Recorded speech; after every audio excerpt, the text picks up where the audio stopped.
Okay, Kirk Nugent here again. We're still doing this. How's it going with your journals?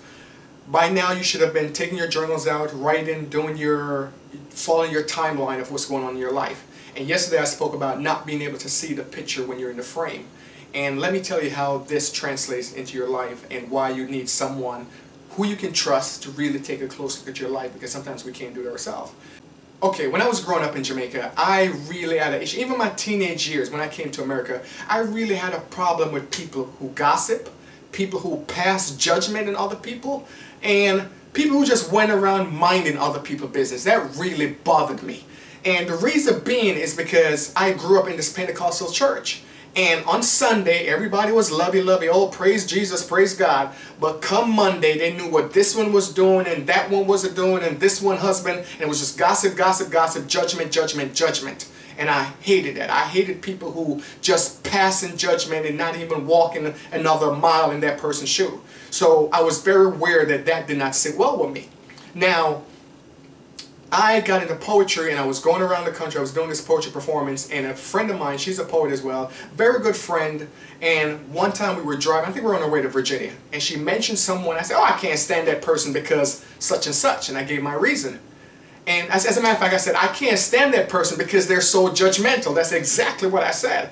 And she said, really? I said, yeah. She said, Kirk, I don't know anybody who's more judgmental than you. Me?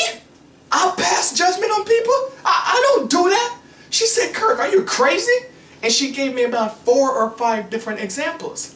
And my jaw dropped because she was right. And being that she was a friend that I trusted, she could see my blind spots and tell me for me to pay attention. And my ego wasn't in the way where it just, oh no, you're lying, and I got rid of it. So I was able to listen and put my ego to the side. And when I started paying attention, I'm like, yeah, she's right. This is what I do. I walk around and I condemn people and I judge them. And then I walk around as if I'm better, saying, oh, I can't stand people who do that, when I'm doing the same thing. So I made a conscious decision to pay attention to my thoughts. It's about 10 years ago. Pay attention to my thoughts, what I'm thinking before I say something. Make sure what I'm thinking is of the highest vibration, of the highest accord, before I start putting it out into the universe, into the atmosphere. But this brings me to my point. Whatever in life that you're feeling that really annoys you and get under your skin and really just makes you mad, you want to take a look at that, because chances are that thing is inside of you. And your ego can't really see it, but your higher self is saying, we need to get rid of this. So a lot of the things that you're looking and you're seeing, because life, the world, it's just a reflection. It's a reflection of what's going on within. As within, so without. It's just like you're driving down the street and someone cuts you up and you say, oh, that person made me mad, and you start cursing.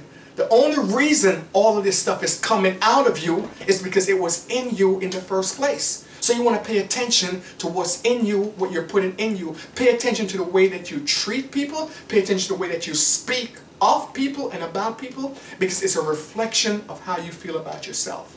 And as you start feeling better about yourself, as you start being more gentle with yourself, as you start being more forgiving, that's how you become more forgiving, more gentle with the world, because it's just a reflection. So as you start allowing people to make their mistakes gracefully and allow them to grow in their own accord, you will start to grow in your own accord. You'll become more gentle, and people become more gentle with you. And the world, all the stuff that irritates and bothers you, it'll just start going to the side. So you want to pay attention to that. You want to really start getting a calmness in your spirit. And you can do that by paying attention to the language that you use, the way you address people, the way you think about people. So that's your assignment. Just start really guarding your thoughts, watching what you're saying, watching what you're doing, and try to find someone, or find someone rather, who you can trust, a friend, a partner, and start critically looking at yourself to see what are the areas that I can really improve. Start setting a conscious decision that, you know, today I want to be better than who I was yesterday, and I'm going to be better tomorrow. Because 2 days, I believe it was 2 or maybe 3 days ago, we spoke about being just a little bit better. A little bit better. By the yard is hard, but inch by inch, everything is a cinch. So all you have to do is work and getting better and better, and guarding your thoughts, guarding your mouth, guarding the words that come out is one of the first place and the best place to start. We'll speak tomorrow.